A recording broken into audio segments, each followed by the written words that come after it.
প্রমিতের জুতোর ছাপ দেখে সব সত্যি জানতে পারল কথা। সম্পূর্ণ জানতে হলে দেখতে থাকো।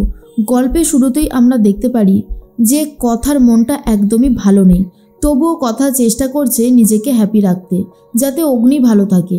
এর মধ্যেই তো অর্ণা নিয়ে এসেছিল প্রমিতকে তখন খেলার জন্য অফার করতে থাকে অগ্নি, আর বলে এখন আমরা সবাই মিলে এখানে ভলিবল খেলবো, তুমি আমাদের সাথে চাইলে যোগ দিতে পারো। প্রমিত তখন বলে ঠিক আছে, আপনারা যখন সবাই এত করে বলছেন তখন আমার কোনো অসুবিধা নেই, আমি রাজি। এরপর প্রমিত একটা টিমে, অগ্নি আর কথা আর একটা টিমে। সবাই মিলে যখন খেলতে থাকে তখনই হঠাৎ করে কথা একটা জিনিস লক্ষ্য করে, প্রমিত অগ্নিকে হারানোর জন্য মরিয়া হয়ে গেছে। দেখে মনে হচ্ছে যেন কোনো প্রতিশোধ নিতে চাইছে। কথা এটা জানার পরেই বুঝতে পারে এই প্রমিত ছেলেটা মোটেও সুবিধের নয়। খেলা শেষে রেজাল্ট তো ড্র হয়ে যায়। অগ্নি তখন বলে চলো তুমি আমাদের সাথে আমাদের হোটেলে চলো, কিন্তু প্রমিত একদমই যেতে চায় না আর বলে না, আসলে আজকেই আমি কলকাতায় ফিরবো, তো আমাকে কলকাতাতে যেতে হবে, আমি অন্যদিন আপনাদের সাথে মিট করব। তখনই অগ্নি বলে তাহলে কলকাতায় একদিন আমাদের গুহবাড়িতে এসো, মন ভরে যাবে। সবাই মিলে অফার করলে অগ্নিবোর কথা শুনে তখন প্রমিত বলে ঠিক আছে, আপনারা যখন এত করে বলছেন তখন তো আমি নিশ্চয়ই যাব। আপনাদেরকেও অসংখ্য ধন্যবাদ, আপনারা একটা অজানা ছেলেকে এত তাড়াতাড়ি আপন করে নিয়েছেন, দেখেও ভালো লাগলো। ছোটকা তখন বলে হ্যাঁ, আসলে আমরা একটু মজা হই হুল্লোড়ে থাকতেই ভালোবাসি, এই আর কি। তখন অন্যদিকে অর্ণা তো মুগ্ধ হয়ে দেখছিল প্রমিতকে, আর এটা দেখে নিয়েছিল প্রিয়া, আর বলে বাহ, ভালোই তো চোখে চোখে কথা হচ্ছে রে অ্যানি তখন বলে দেখেছিস বিগ ব্রো, সব সময়ও আমার সাথে এরকমটা করতে থাকে। এর মধ্যেই প্রমিত বলে এই অর্ণাকে ঘায়েল করেই গুহ বাড়িতে আমি ঢুকবো, ছুঁচ হয়ে ঢুকে ফাল হয়ে বেরোবো। এর মধ্যেই কথা জুনিকে বলে জুনি, এই প্রমিত বলে ছেলেটাকে তোর কেমন লাগলো? জুনি তখন বলে কেমন আবার লাগবে, ভালোই তো। কেন রে কথা, তোর কি মনে হচ্ছে? কথা বলে কেন জানি না, আমার একে বড্ড বেশি সন্দেহ হচ্ছে, একটু বেশি ভালো মানুষই দেখাচ্ছে। মানে একটা অজানা মানুষ এত তাড়াতাড়ি সবার সাথে মিশে যেতে পারে? সত্যি বলতে ডাউট তো একটা থেকেই যাচ্ছে, তাই নয় কি? জুনি বলে তুই এসব নিয়ে ভাবিস না, এখানে এসেছিস কয়েকটা দিন হই হুল্লোড় করে থাক, এইরকম ভাবলে তো ভালোই লাগবে না কখনো। তার মধ্যেই কথা বুঝাতে পারে না সবাইকে যে কথার একটা টেনশন তো হচ্ছেই। এদিকে আক্কির হাতে প্র্যাটি একটা জিনিস ধরিয়ে দেয় আর বলে যা তুই এটা গিয়ে জুনিকে দে, জুনির খুবই ভালো লাগবে। তখনই আক্কি বলে সত্যি বলছিস? প্র্যাটি বলে আরে বাবা হ্যাঁ, সত্যিই বলছি।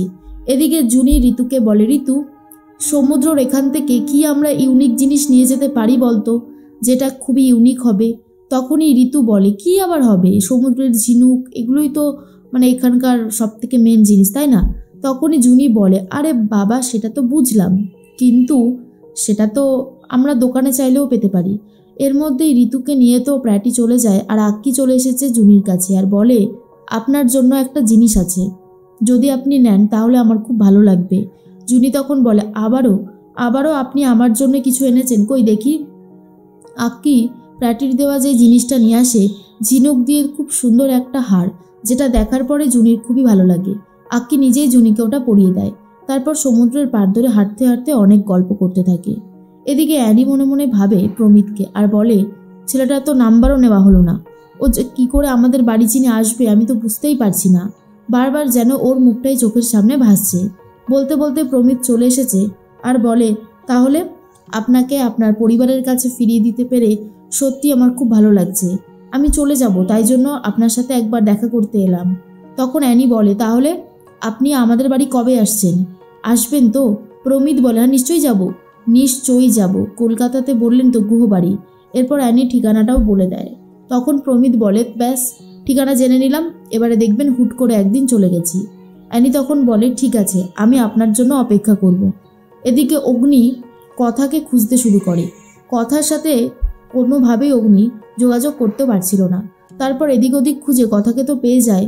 আর ম্যান্ডি তখন আড়াল থেকে দেখতে থাকে আর বলে এই সব কিছু তো আমার পাওয়ার কথা ছিল, কারণ আমি এভিকে ভালোবাসি।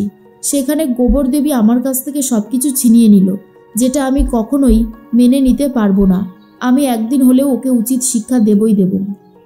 এরপরই অগ্নি বলে কি হয়েছে, তুই এত কি নিয়ে ভাবছিস বলতো? তখনই কথা বলে পাচক মশাই, আমার বাড়ির জন্য খুব চিন্তা হচ্ছে। মানে অর্ণার সাথে ওরকম একটা ঘটনা ঘটলেও বাড়ির কারোর সাথে কোনো যোগাযোগ করা যাচ্ছে না, খুব অস্থির লাগছে, মনে হচ্ছে কিছু একটা গন্ডগোল হচ্ছে। তখন অগ্নি বলে, তুই শুধু শুধু এসব নিয়ে ভাবছিস, এগুলো কিছুই হবে না। এর মধ্যে হঠাৎ করে কথা লক্ষ্য করে যে এই জুতোর ছাপটা কথা সেই ওয়াচ টাওয়ারের ওখানে দেখেছিল, সেই জুতোর ছাপটা এখানেও রয়েছে। আর এটা যে প্রমিতের জুতোর ছাপ সেটা কথা জেনে গিয়েছে। তার জন্যই আরও বেশি করে সন্দেহ করছিল কথা। আর বুঝতে পারে প্রমিত বলে যে ছেলেটা মিশছে সেটা ভালো না, সে কোনো একটা উদ্দেশ্য নিয়েই এরকমভাবে গায়ে পড়ছে। আর কথা এটা জেনে গিয়ে অগ্নিকে বলবে বলে ঠিক করে। তার মধ্যেই কর্তা দাদু বড় বিপদে পড়েছে। কোম্পানি বন্ধ, কোম্পানির কর্মচারীদের কি করে স্যালারি দেবে বুঝতে না পেরে গুহবাড়ি নিলামে তুলবে বলে ঠিক করে। যা শোনার পরে কর্তা দিদা পুরোপুরি অবাক হয়ে যায় আর বলে, এটা করাটা কি ঠিক হবে? আমার মনে হয় একবার সবাই আসুক, তারপরে মানে একটা ডিসিশন নেওয়া যাবে। কিন্তু কর্তা দাদু বলে, এতদিন ধরে আমি সবাইকে মাইনে দিয়ে এসেছি সঠিক ডেটে, আজও তাই হবে, অন্যথা হবে না। এর মধ্যেই দেখা যায় যে কথা সবাইকে নিয়ে বসে গল্প করছিল, ঠিক তখনই ছোটকা এসে বলে, কথা তুমি যে সন্দেহটা করছো সেটা উড়িয়ে দেওয়া যায় না। আমি বাড়িতে অনেকবার ফোন করেছি কিন্তু কেউই ফোন ধরছে না, তো সন্দেহটা আমারও কিন্তু এবারে হচ্ছে। কথা বলে, আমি আর এখানে এক মুহূর্ত থাকবো না পাচক মশাই, আমাকে এক্ষুনি নিয়ে চলুন, বাড়িতে যেতে হবে, সেখানে কি ঘটনা হয়েছে আমাদেরকে জানতেই হবে। তখন অগ্নিব বলে, ঠিক আছে, তোরা যখন এত করে বলছিস আর থাকবো না, এবার তাহলে চল জামাকাপড় গুছিয়ে নিয়ে এখান থেকে তাড়াতাড়ি করে বেরিয়ে যাই। কথাটা সবাই মিলে বেরিয়ে যাচ্ছে, কারণ গুহবাড়িতে ফিরবে। গুহবাড়ির যে কোনো একটা বড়সড় বিপদ হয়েছে সেটা ছোটকাও বুঝতে পারে। তার মধ্যে অ্যানি ভাবে, প্রমিত কি আসবে আমাদের বাড়িতে? কবে আসবে? আজ আসবে নাকি কাল আসবে? কিন্তু প্রমিত যে কত বড় ডেঞ্জারাস সেটা এখনও জানতেই পারেনি অ্যানি। কিন্তু কথা একটু হলেও বুঝে যায় প্রমিত ছেলেটা সুবিধের নয়।